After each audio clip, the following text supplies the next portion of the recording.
Hi guys, ngayon ay magluluto ako ng ginataang pork with gabi. Maglalagay na tayo ng mantika.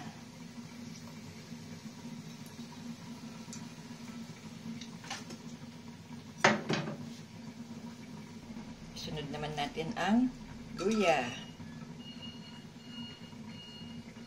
Ayan, isa-isa muna natin.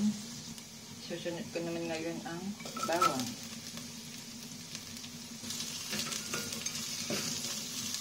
Lumabas na ang aroma ng luya at bawang, kaya isunod ko naman ang sibuyas.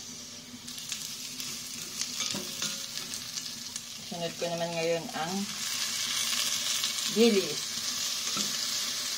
Ang karne. Ilalagay ko na rin ang gata. Kumukulo-kulo na ang ating gata na may karne. Ilalagay ko naman ngayon ang gabi. Ayan. Lalagyan ko na ng patis na pampalasa. Chicken cube. Antayin natin maluto.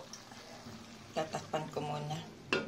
At hayaan ko itong hanggang sa maluto. Check ko na guys kung luto na.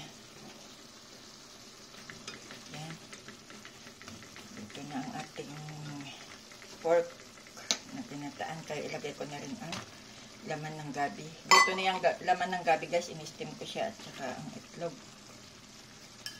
Ating halu-haluin. Oh, sarap. Punong-puno ng protina.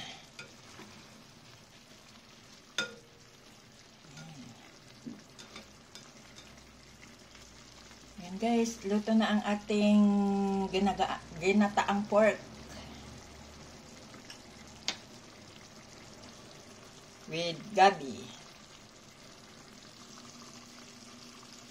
Thank you guys for watching.